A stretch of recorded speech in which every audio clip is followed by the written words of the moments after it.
everyone, welcome to OsteAo, that's with a capital TEA, where osteo warriors in treatment and recent survivors spill the tea on all things osteosarcoma and cancer from the adolescent young adult patient perspective.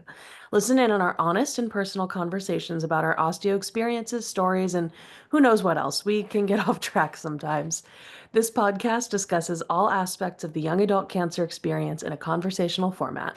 Audience discretion is advised, and please like and follow MIB on all social media for all the intel and hot goss. We are always spreading that hot goss. So, Sammy, what do we have coming up?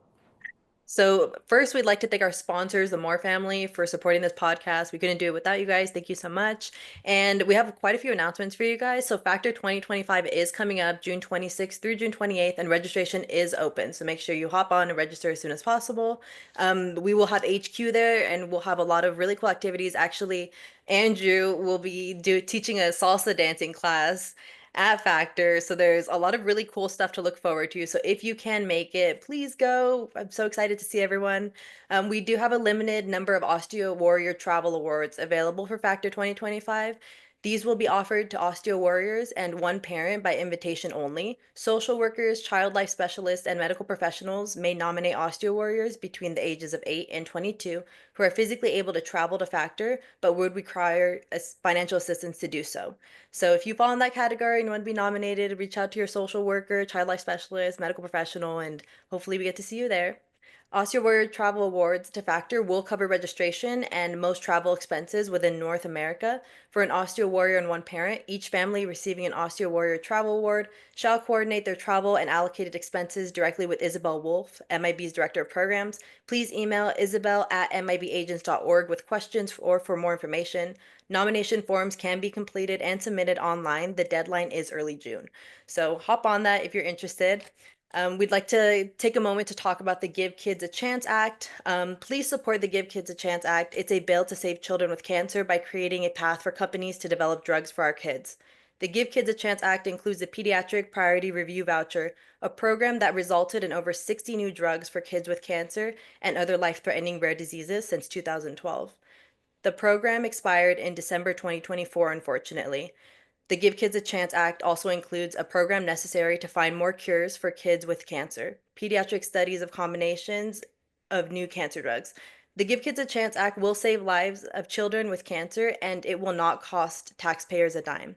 Go to MIB Agent's website to find an easy form that will take you 1 minute to send a message to your U.S. Congress representatives or senators. On the MIB website, go to How to Help on the main menu and then Support Give Kids a Chance Act. This is really, really important. I went to DC in September. I know, Andrew, you went to DC early last year as well. We do a lot of advocacy when it comes to legislation. And right now, more than ever, it's imperative that we have the utmost amount of support for this. So if you have a moment, please do, like we said, and go to the MIB website and go to How to Help and then click Support Gives Kids a Chance Act. It really will make a difference. And we need all the support we can get. Lastly, we'd like to request that you guys submit ideas for the Osteo podcast. We'd love to hear from our viewers. If you have a topic that you feel really strongly about or you think that we should talk about, please feel free to reach out to myself or Mia or just anyone on the team, and we're more than happy to look into that and do an episode about what you guys want to hear. I'll give it back to Mia. Thank you, Sammy, for those crucial updates. And I know that Factor HQ is just going to be popping off this year, and you all are going to have a great time. When you were saying everything, I was like, you've heard of Sleepless in Seattle. Now get ready for Salsa in Salt Lake City. I feel like that's the vibe. And I know that it's just going to be an absolute blast with all of you there. So welcome back, everybody. And we're going into our favorite and only segment. What's the tea? No, like literally, what is the tea? So we're gonna go around and share our favorite tea and beverage that we're currently drinking and give a review and rate. Willow is very excited about this opportunity as well. So when I made my tea, I worked out very hard yesterday and this morning, and realized that carrying a cup up the stairs was extremely difficult. So I just kept the same water bottle I have from upstairs. And so it's not in a mug and it is not a tea. But I guess water is the original tea if you really think about it. So sure. I think water is the true adult beverage. Because it, is the most responsible and it's always there for me. And I really appreciate that. And I don't have FOMO for other beverages when I'm drinking water because I know I'm hydrating. Hydrate, not dehydrate. So, yeah, I would say water deserves a 10 and we need to protect it. And my name is Mia. I'm from LA, as many of you know. I have stage 3 metastatic osteosarcoma, started in my right tibia. I have a limb salvage. I've done thoracotomies, chemo, immunotherapy. The only things I haven't done are riding an ambulance and radiation, hoping that I won't need either anytime soon. But you never know. And yeah, Sammy, I will pass it over to you. What are you sipping on today? Well, as you know, I'm also from Southern California and it's very, very hot today. So I was not going to have cold tea. So I have blueberry pomegranate green tea. I'll rate it after I introduce myself for our new viewers. So my name is Sammy Ulloa. I'm 22 years old. I'm an osteo warrior from Southern California. I was diagnosed in August of 2022 at the age of 19 with osteosarcoma in my right proximal tibia. I underwent treatment until May of 2023, and then halfway through my process in November 2022, I underwent limb salvage surgery. So I do have an internal prosthetic in my right leg. Her name is Tiffany, spelled Tiff, and then knee, so Knee. She's being a little naughty right now. She's pushing against my femur, so that's what I'm going through right now. But other than that, I've been in remission since 2023. Like I said, I'm drinking blueberry pomegranate green tea. That's from Trader Joe's, actually. I actually have not tried it. I like waited until we are here together, so I could do it with you guys. So, you know, I don't really like it. It's just gonna be like one of the lowest ratings. I think I'd have to say I can taste the pomegranate and the blueberry. There's not really any sugar, which I know is better for me. Like it's probably closer to water, like Mia was saying, it's better for us. I would say I like the bottle. I guess that gives like a point. I guess I give it a 4. 4 out of 10. 4 out of 10, yeah. But very refreshing, very cold. Considering it's hot outside, I'll take it. I'll pass along to Mackenzie. My name is Mackenzie, and I also have water. It's like pink lemonade flavored. I don't know why it's blurring it. Sorry. Um, I guess I'll just rate it now because if I don't, I'll forget about it. I had to give it a 7. I mean, it's the only like flavored water I drink, but if I don't have like a flavored water and a regular water, it'll never get done. I have to always be switching. So, hi, my name is Mackenzie. I'm 18. I'm from Arkansas. And in 2020, I had osteosarcoma in my left femur. We started off with limb salvage, and I had a cadaver bone, and I did 9 months of MAP, and then I was cancer free. And then about a year later, it got infected, and we got all the cadaver bone and all the metal out, and then new cadaver bone and more metal. And then after I was sent home from the last surgery for that, a couple days later, I was back in the hospital with end-stage heart failure. I was there for 3.5 months, and I ended up needing a heart pump because I wasn't eligible for transplant yet, because I wasn't 2 years cancer-free. I was only 1 at the time. Had the LVAD for about almost 2 years before my heart transplant last year in June. Thank you so much for sharing. Honestly, like your drink sounds refreshing. I know like we all have pretty simple drinks today, but let's see what Andrew has. Andrew will pass it along to you. All right. Hello, my name is Andrew Basaga. I'm 19. I'm from St. John, Indiana, so pretty close to Chicagoland, kind of that area. I'm drinking, let me see. This is sweet and spicy. Or I don't know if can we show brands here? Is that not cool? I don't know. Either way, I'll just read it. So it's a sweet and spicy original black tea. Shout out to my mom. She put me onto this. And it's pretty good. I'm familiar with it.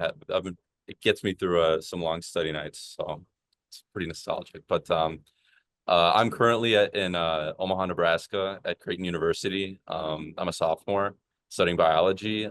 But in 2017, I was diagnosed with osteosarcoma in my upper right femur.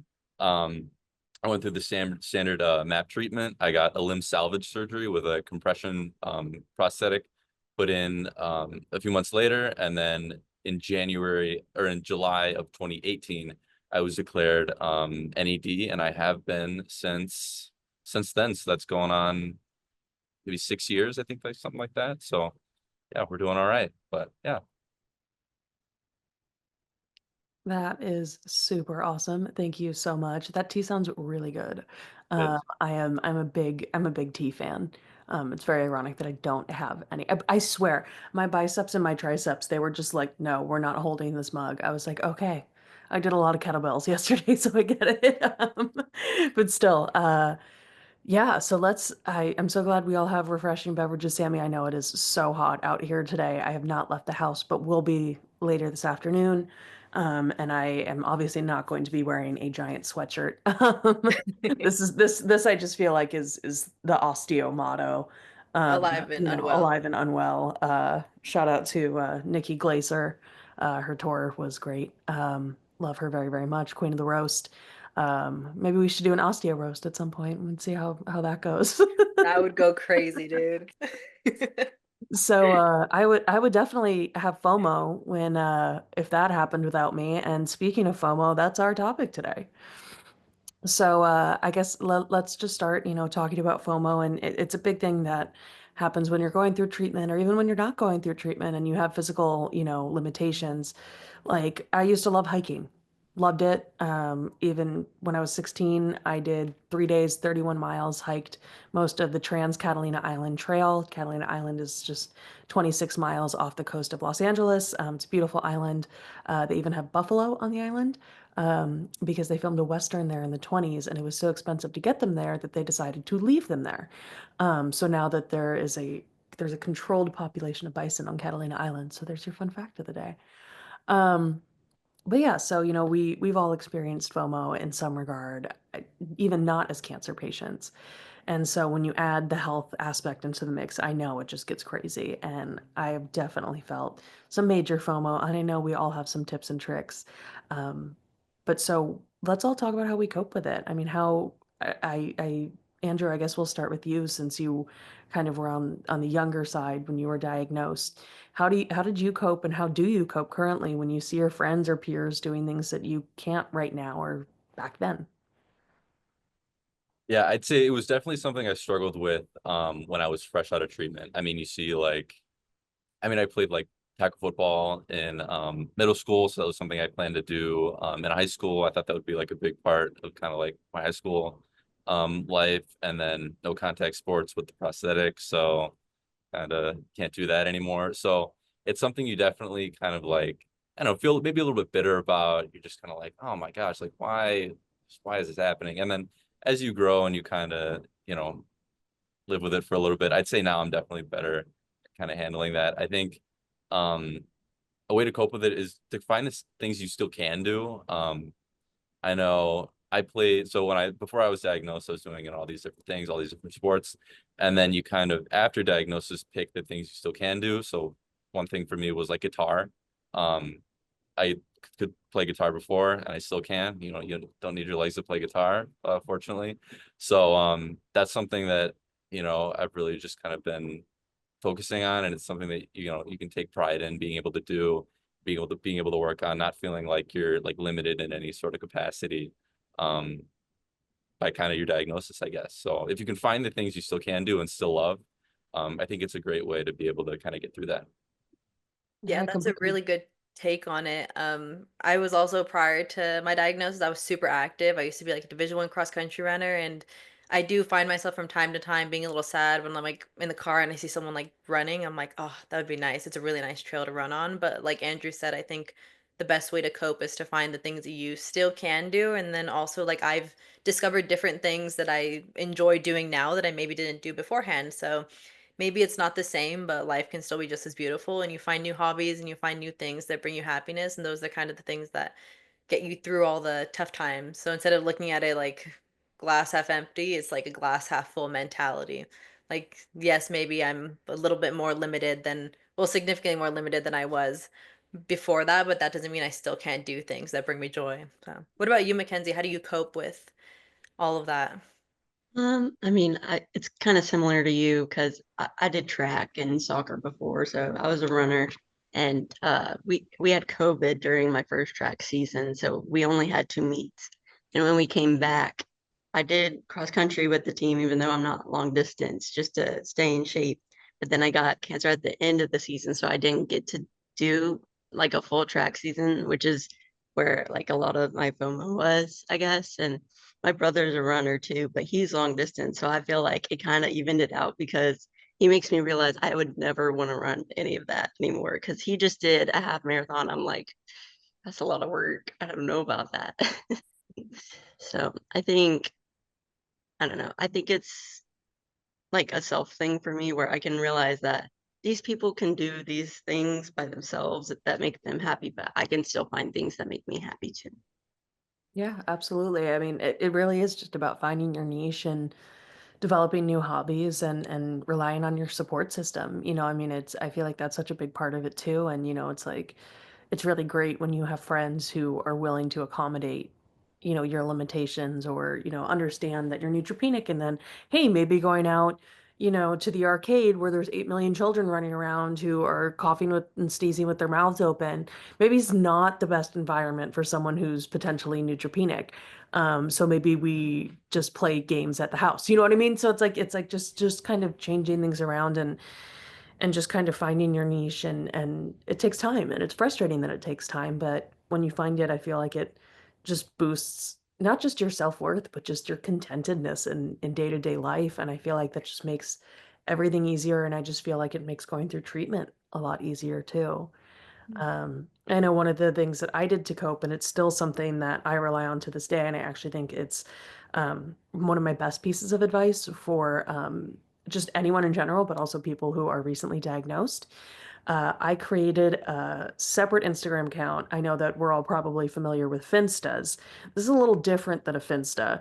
I have a secret private meme account where I only follow all the funny things that I like, some news stuff, stand-up comedians, things like that.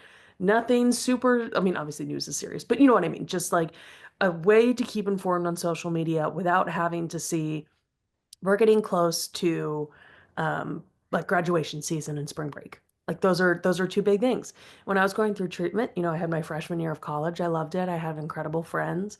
I have great friends from high school too, and seeing them all graduate and go on spring break trips and sorority and frat events and all this stuff and getting dressed up. And meanwhile, I was, bald and swollen from steroids and in this hospital bed, and I just wasn't happy, and I felt like I was missing out on that true college experience, even though I was lucky enough to experience it for, a full year before I was diagnosed.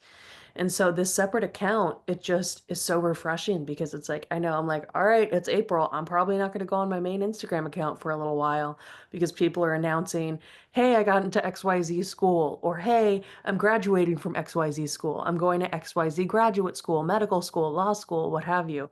And as someone, I was not an athlete. So I don't get me wrong, I was active. I was in the gym 3 to 4 times a week. I loved strength training. I loved Pilates. I did dance in high school, not because I was good, just because I was worse at sports than dance. So I had to take one or the other. Um, and I just miss that stuff so much that I was like, this is a perfect way, for me to still be connected, still be online. And when I have the mental space, because we just grab our phones, when we're, just sitting on the couch and mindlessly scrolling. And if you see one thing that's going to upset you, and it could just tank the rest of your afternoon or evening or whatever. So I think that it's just so helpful to know that I have that separate space, but I still get that, hardwired, into our Gen Z frames of the scrolling and, so you still get that benefit and I can still send stupid stuff to my friends, but without having to see 8 million bikini pictures in Cancun and Turks and Caicos. So, it does definitely help. Sammy, what are your tips and tricks, when you kind of have FOMO, how are you coping when you see things that, you can't do at the moment? I try to go about, like, if I'm in the moment and I start to feel a little bit of FOMO, like for example, like her saying social media is a big thing. Sometimes I go on social media and see things that I know I'm feel like I'm missing out on. And for those who don't know, FOMO means fear of missing out. And we have it a lot. And when I see stuff like that or anything that I know is like how you're saying it's a mood killer, like it'll ruin the rest of my evening, I'll usually like put down my phone and I like actively go and do something to take my mind off that or go do something that I really enjoy. Like recently I've really enjoyed reading. Especially like I try to take a break from like social media and the news and everything. So reading is really good for me and sometimes I just take a moment and it kind of just I like recenter myself and a lot of the times too it's kind of just reflecting on the positive things in my life, you know, because it's so easy to kind of dwell on all the negatives and it's really hard to put those aside, but I've become pretty good at sitting and kind of counting my blessings and that's kind of Yeah. helped me with like the FOMO, you know, like fear of missing out, but I'm here, you know, and it's a lot, you know, there's a lot to be grateful for. So I just really try to keep that mindset and that kind of what it's kind of what helps me stay out of that FOMO slump, I guess. Our next thing is like, are there any like normal young adult activities or experiences that you guys grieve or like you're missing out on, you see other people doing? Like I know Mia was saying there's like a couple specifics. Like for me, for example, tomorrow I'm going to Disneyland. I already have FOMO because I wish I could walk the entirety of the park, but I know that I can't. So I'm going to rent a wheelchair. And I never thought that at 22 I'd be in a wheelchair, and there's absolutely nothing wrong with that, but it's one of those things that you miss being able to do those things on your own.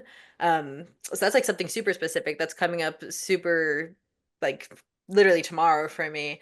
But do you guys have any experiences? It doesn't have to be like it could be something that already happened or something that's like coming up or something you see that makes you be like, dang, like I wish I could do this. Mackenzie?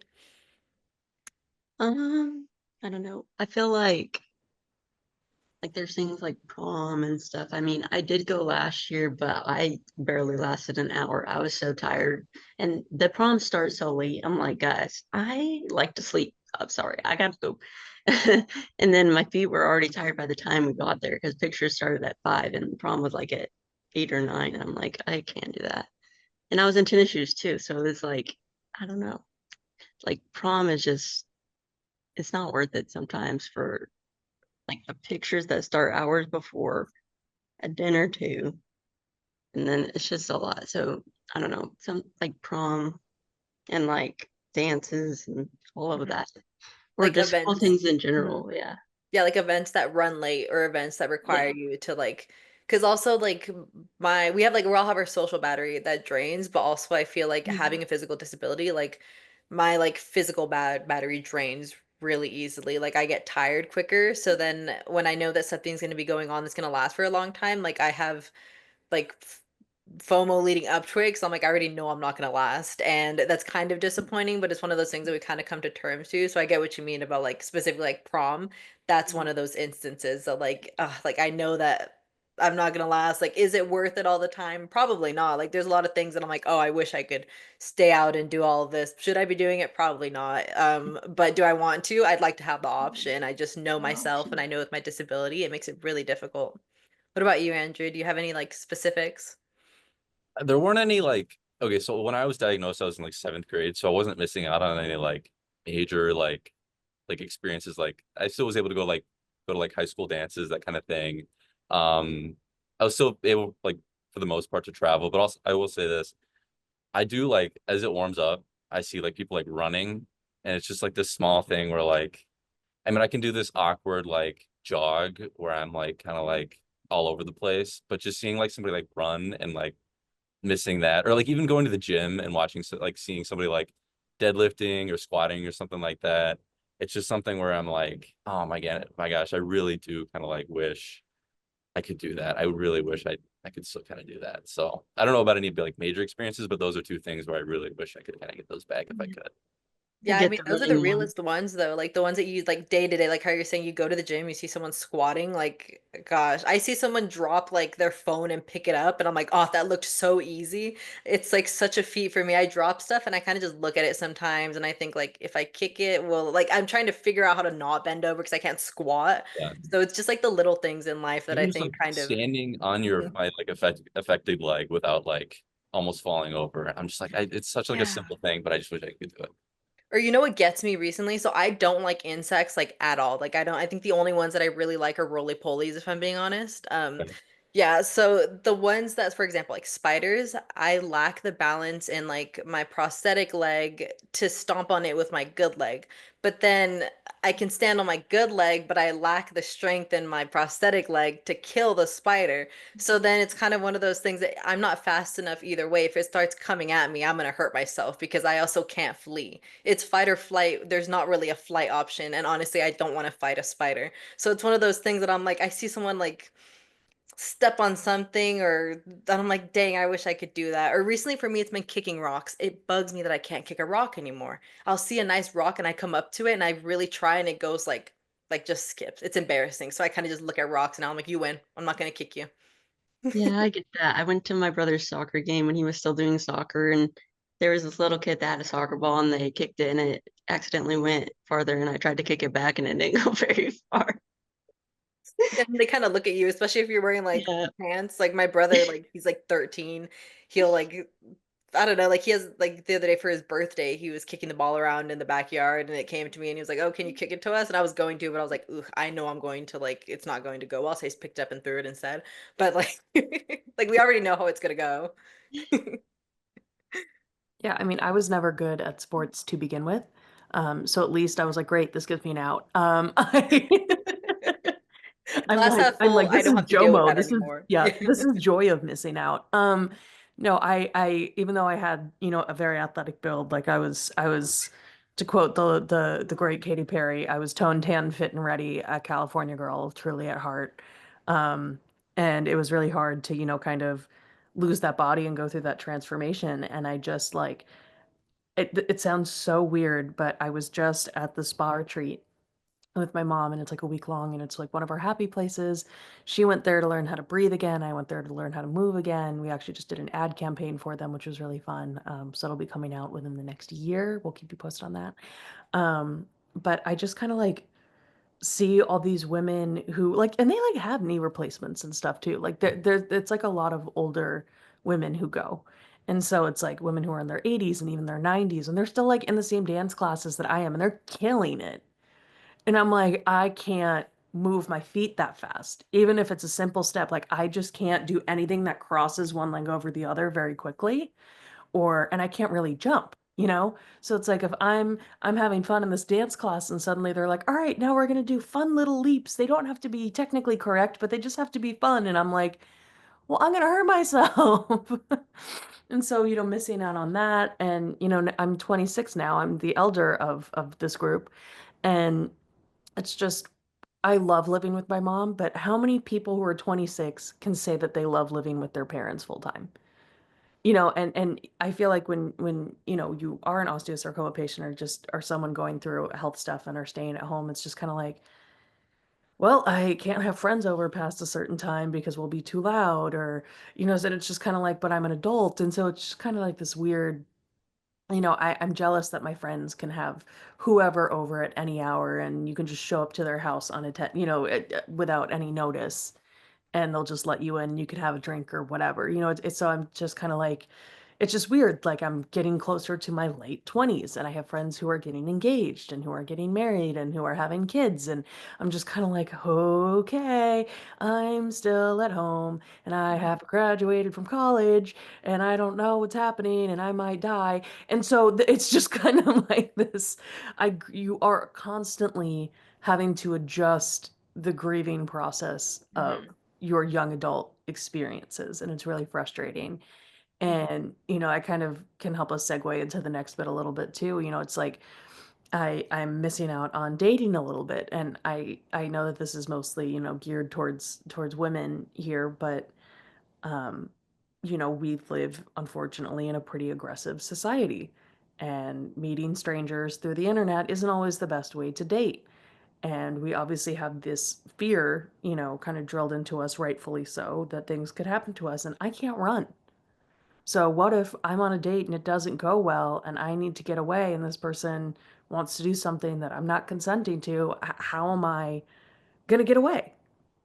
And so that's a little unnerving in, really any situation. And so that makes dating hard. Also living at home, it's just kind of like, how do I walk this careful balance? And, traveling, I get so sweaty from treatment. Like I haven't had any systemic treatment in over 2 years. And if it is more than 75 degrees, even in the shade, I will be profusely sweating. And my mom and I want to go all over the world, and we want to go to Thailand, we want to go to Singapore, we want to go to Vietnam, we want to go to Turks and Caicos and the islands. And I'm just like, I'm just gonna be miserable the whole time because I'm gonna be just wet. Like I'm just gonna be damp, slick, not cute the entire trip. And that sticky feeling, it's like, especially because we're so used to protecting our health, when you feel sweaty and damp for that long, I feel like it like reminds you of when you're uncomfortable in the hospital. And so it just kind of like triggers this other deeper anxiety. And so it's like I, grieve that I haven't been able to do a lot of that stuff. And, it's definitely changed the way that I think about my future. I tried to go back to 4-year colleges, and 3 distinct times the cancer has almost killed me every time I've gone back to school, even if it had been quiet for months at a time. And people are like, "Do you think it's stress?" I'm like, I don't know. It happened 3 times. That's kind of a lot. And so I feel like I can't really plan long term. I just, PET scan to PET scan is kind of how I have to do everything. And, I have to be ready for these ablations, or I have to be ready to drive an hour and a half to go help take care of my grandpa. Or, it's just all these situations. And it's like, I can't really plan long term. And I can plan things a few months out at a time, but that's pretty much the extent of it. And if we do plan long term trips or something, like, hey, we want to go on this cruise in a year and a half, and you can pay it off over time, okay, just make sure you get insurance in case I'm not A, here, or B, able to go. And so it gets really hard. I mean, Andrew, have you felt like, has cancer changed how you think about your future? Do you feel like you can plan long term? I know that you were diagnosed much younger, so I'd love to hear your perspective. Yeah, so I think there is sort of a like a benefit of being like diagnosed younger. It's like you don't understand like anything that's going on. So I already wasn't like when you're 12, I'm not really planning for my future either way. So like I'm like thinking about like, oh, when am I going to turn 13? That's kind of my future when you're 12. So when you're like in treatment, you're not I at least wasn't thinking too much about my future, but now I think even though my tumor death was really good and they're pretty confident it's not going to come back, I think there's all these like little things either due to like chemo or the prosthetic that you just kind of have to plan for. I know like I'll be on a beta blocker for the rest of my life. There's some stress on my heart, and I'll be like seeing a cardiologist pretty like annually. So there's always this kind of worry that like, every once in a while you're like your heart starts to beat a little fast after you like get done with a workout or something, and you're like, oh man, that feels a little weird. And you just get worried. You're like, it's these things that you didn't think you'd have to think about, but you're thinking about them because now they're like they could be an issue. Or even like my prosthetic, I will have to have a revision in my 30s. Um and you just I don't even know what that looks like, but I start to think about like, I mean, we were talking about before this, for the Zoom, like the year it took to kind of like wait for the bone to grow around the prosthetic. And I'm like, am I gonna have to go through that again? Like that's gonna be a whole year I'm dealing with more PT. More PT. Oh my gosh. It's, I, more PT and just more like, issues. And it's something you don't want to feel like you're, going back or like regressing in your treatment. You always kind of want to feel like even if it's small wins, you're kind of like, making some sort of small strides some way. But there are these small things you don't think about that are realities that, you worry, is this going to set me back? Whether it's, within the next year or in the next 10 years. I mean, I'm not even 20 and I'm thinking about my 30s right now. So it's, it's crazy, but yeah.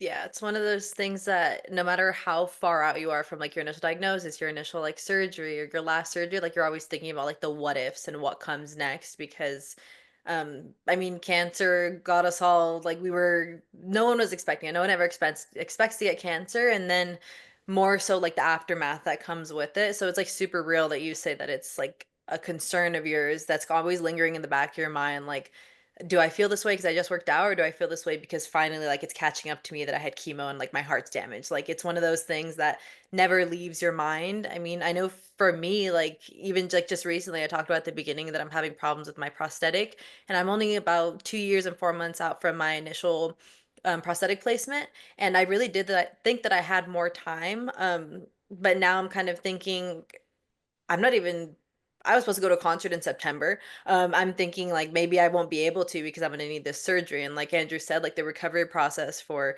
revisions is pretty extensive and it makes it really difficult to plan like super far out for your future. Like I'm trying not to plan too far out for mine because as me now, if I'm already having complications this early on, like from my surgery, I'm kind of gonna assume that it's gonna be like that forever, you know? And it's just it's not you can't escape it. And it's really interesting to see how there's like we all kind of relate and I think a lot of the times we feel kind of isolated in those feelings because I think at least me like my close circle of friends like I love them so much but everyone else can plan without having that worry in the back of their mind because it's never happened to them. And it's nice to know that there's people that relate because a lot of the times it does feel really lonely to think that you're the only person that lives like right now like I have my stuff planned out maybe like 3 months in advance. Like that's how far out I'm thinking right now because I just can't. And then obviously like Mia was saying, you live like scan to scan. I'm always really concerned that there's going to be a recurrence because of the things that I've been told from my doctors. And I do the same thing. I get so nervous because I always think like just when I'm feeling comfortable, that's when I feel like everything's going to come crashing down on me because that's how it was before that. Because prior to my diagnosis, I had my future planned out. Like I was like, I'm going to a 4-year university. I'm going to run Division 1 cross country for them all 4 years. I'm going to transfer to a master's program. And now like I've kind of hit the brakes and I'm going to school but very slowly because I don't know what I want to do and I'm still figuring myself out and there's just like so much FOMO I guess for my future because I really don't know what it's going to look like but because like my anxiety and my past experiences don't really allow me to plan that far ahead. So, what about you, Mackenzie? I know you're 18 right now. You're graduating. You're about to graduate in May, right? You're so close to graduating high school and moving forward. Like, what does your future look like to you? Do you think about it, or where are you with all that? Yeah, I'll be going to a community college pretty close to my house. I was considering a bigger college that's close to my hospital, but it just, I don't know, being close to a hospital or being close to my parents, it just seemed being close to my parents was the option. And there is another school that was closer, but it's just all hills. And I'm like, that's not doable. No matter how good that school is, I won't be able to walk it. So, but there is a pretty nice college that I'm thinking of going to after I get my prereqs at the community college. So that's nice. But whenever I had my cancer, it was right before high school, and we had planned out our like 4-year plan for high school, where it's like an estimated of all your classes you're gonna take to get all your credits and get pathways and chords and whatever. And as soon as I got cancer, it messed up all that 4-year plan. So yeah, I get I that. mean, it's really smart for you to first of all, like I'm attending a community college right now. I went from a 4-year to a community, like super smart, especially in this economy. Like you got to save money where you can, and you get the same level of education and opportunities are just as open going to community college. So super happy for you. But it is kind of interesting to see how you have to take your health into consideration when choosing a college. Like you have to think, can I go far? Like, do I feel comfortable going far? You know, because you also like your support system. Like my support system is my family.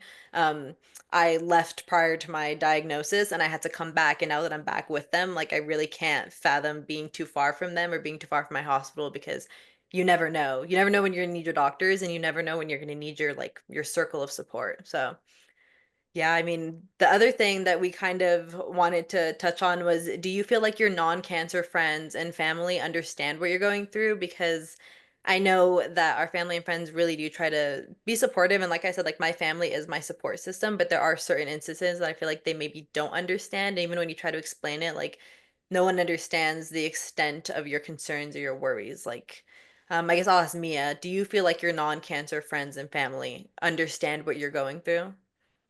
I feel like the people that I'm closest to do at this point. I mean, I was diagnosed in September of 2018 and I really haven't had any let up. So, like, it's 6.5 years essentially.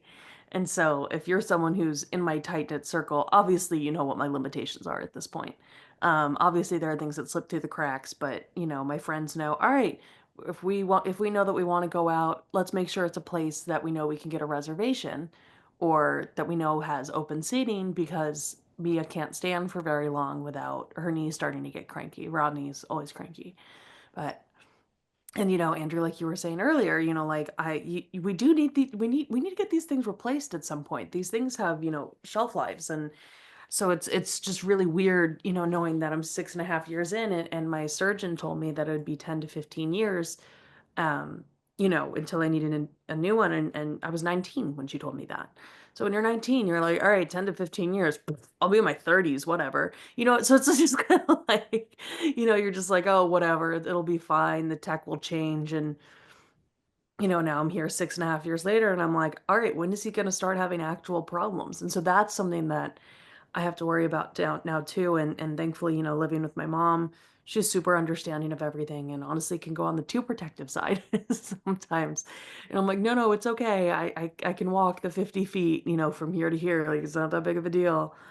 Um, and you know, it's just hard. And the way that I tell people to best support me is to kind of make it just normalize it. You know, just treat me the same way. And if you have a comment or want to be like, hey, would you be more comfortable here? Just say it that way. And if I say no, don't follow up on it. You know, just easy things like that. Like it's like, I know if I'm fine, you don't have to keep worrying. But it is nice, you know, when you have friends and family who are concerned and who do look out for you in that way. And I feel like speaking up for yourself and just kind of being a self advocate is really important, especially within your friend groups, because people are mind readers and you can't just get mad at your loved ones because they don't understand this incredibly personal life-changing experience that's happening solely to you, and at least in their world, you know.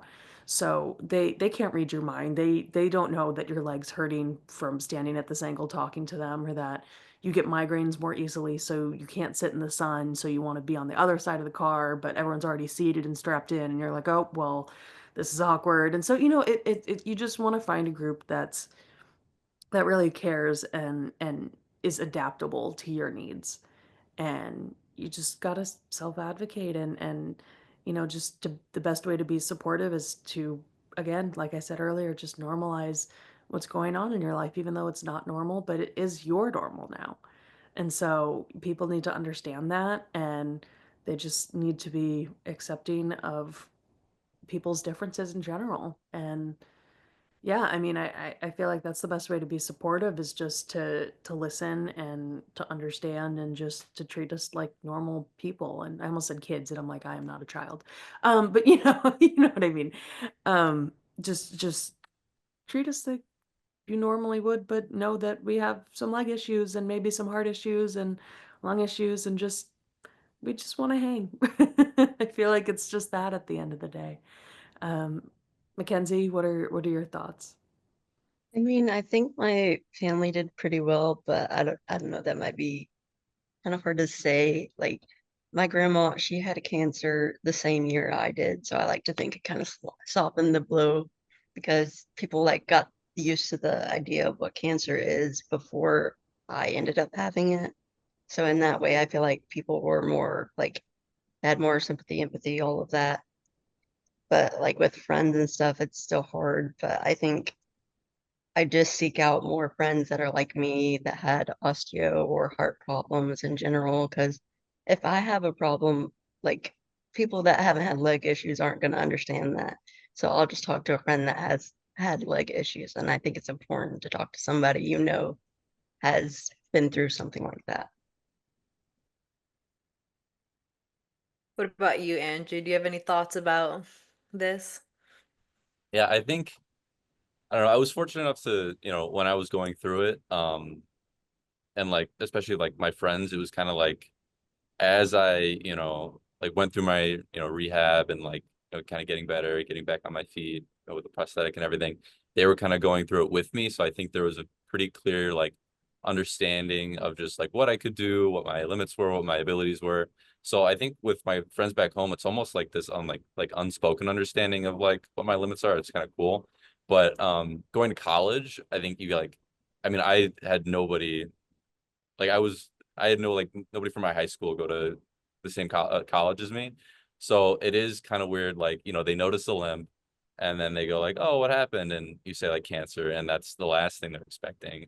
So then there's this like whole new thing of like, there's this like awkward period of them like not, I mean, they weren't there when you went through it and you just kind of dropped this on them. So now they're kind of like trying to figure out, um, kind of like, oh, you know, what can you do? What can't you do? You know, what is it like, that whole thing? And I think kind of go back to Mia's point, I think communication is the biggest thing. You can't expect people to just understand, especially when you know, freshman year when you've just met these people. You can't just you know, expect them to understand what you're going through without you kind of speaking up and maybe advocating for yourself, which is hard to do, but you know, it's something you got to be able to face. No, absolutely. Communication is a big part of it. And I think the people that love you and want to be around you and they will start to understand that. And then like me and Mackenzie and you said Andrew too, like people will just know, you know? So that's the beauty of it. And it's so nice to have those people in your lives because the people that we feel the most comfortable with. And it is interesting going, like Andrew said, to new environment, new people, new experiences. People really like they get to know the same way you get to know what other people like and don't like people get to know what works for you and what doesn't work for you. And I think it's really cool when you find friends that are willing to learn that about you. One, we kind of want to end with asking everyone if you have any advice for any young adults with in our situation who are feeling stuck or left out. Like, what would you like to say to any viewers that are feeling the same way that we're feeling sometimes? We'll start with Mackenzie. I would say have like a comfort person on speed dial because like I have people I go to for everything, even though they're hundreds of miles away, but they'll always be on my side, you know? Like if I'm left out and I'm talking to this person about it, they'll just be like, yeah, forget them. Like you don't like it's hard in the moment to be left out, I guess, but sometimes you realize you just don't need those people. No, that's super true. What about you, Andrew? Um, yeah, I think when you're diagnosed and you're going through all these surgeries, it can feel like the only thing that's happening is like your abilities are being like taken away and limited. And as much as you can, I'd encourage you to probably try to just like find, I don't know how to put this, but like the salsa thing. Like I would have never expected to do salsa in like a million years. And you just like kind of find these things that, I don't know, give you, you know, joy and make you happy. Again, going back to those things, you know, that you still can do. I think if you can find, you know, the things that, you know, fulfill you, I think, you know, the road to rehab, wherever you are in your treatment journey, it's going to make it a lot easier. Mhm. No, absolutely. What about you, Mia? What advice do you have for our viewers? You know, I mean, I said it earlier in the episode, that second account that's just following funny stuff that you can go through and not feel any of those pangs of FOMO or jealousy or anything. And, you know, also following maybe some pages that post things that like are on the funnier side. Like I can't have like Fight Song infuriates me. I love Rachel Platten. I do. She's really great. It's an amazing song. I really love when she did the performance for the LA Fires. Like I'm not LA girl, you know, like I respect it. I respect her game. Just that entire genre. I just feel like when I was diagnosed, everyone was sending me just that song. It's become like a part of like my experience, and we just like my mom will just be like a small boat. And I'm like, no. And, yeah, it's the first line of the song. And so it's become this thing, but just like everyone's been saying, it's just finding your group and, you know, just making sure, you know, that your cup is full too. It's exhausting, you know, every day dealing with physical issues and the, you know, the mental stressors of everything that's happened to us. And you know, just finding people who you can hang out with and do anything with. Like one of my best friends, I call her, you know, a lot of my friends are what I call anything friends, where you can do anything with them and you know you're guaranteed to have a good time. Mhm. And, you know, just having that comfort and knowing that no matter what happens, even if the event ends up being a disaster, you're still going to have fun and you're still going to feel safe. You want to feel safe with your friends and you don't want to feel like they're judging you for your limitations. And so if you find a group that you feel like is judging you or isn't taking your condition seriously, those aren't good friends. Mhm. And if they don't respect your legitimate serious complications of disease, how are they going to treat you on normal days? You know what I mean? Like, you just need that good support system, and are able to find distractions that keep you out of your head, and practicing gratitude, and just all those things. I mean, I feel like that's the best thing to do when you're feeling stuck or left out, or to join a salsa class. Like when I was in college, I randomly showed up to swing dancing lessons, and I also did salsa a couple of times, and it is so much fun. And obviously now I can't really walk on my toes, because of the way my knee is. But I used to love doing salsa and swing and all that stuff. And it's a great way to meet people. And now I'm like, okay, what's a different thing I can do? Line dancing. Line dancing is usually not as it's not as impacting on the joints. So there's a great bar in Hollywood called Desert Spot 5 for all of you who are over 21. And they have free line dancing on Wednesday and Sunday nights. And the drinks are also cheap and good. So that's always fun. And they have tons of couches. So just look for places like that, like in your neighborhood, where they have like great seating, and it's kind of like a community event, and just talk to people. Small Hmm. talk, you never know. Like, small talk makes me feel more normal. You just feel like you're going back out into the world, and, just having normal conversations with people who, you're just making small comments here. They're like, oh, I like your hat. And then they'll be like, oh, thanks, I got it here. And I was like, wow, heard that's a great place. And then they go about their merry way, and they don't even know you have cancer. You don't know what their life story is, but you've had this nice interaction, and you both feel appreciated in a way, and connected to all of humanity, I guess. This is I'm getting pretty meta, but anyway, um, just finding a good support system, fun places to hang out, and just things that bring you joy, and Yeah. that'll keep you from feeling stuck and left out. Absolutely. Yeah. All of that is such good advice. Like find fulfillment, find your happiness, find where you're comfortable, find what you're comfortable with, and I guess just push forward. You're never alone. And we're also like all these people that come on the podcast. We love making new friends. I love when people reach out to me and say, I Oh, watched your podcast and I don't feel alone because I feel the same way that you feel. So if you're watching and you need a friend, you need support, and you need people who understand you, I mean, there's four really cool friends right here. And thank you all for being a part of the podcast, Andrew and Mackenzie, Mia, per usual. Like I said at the beginning, Factor registration is open. I'm looking forward to seeing everyone there.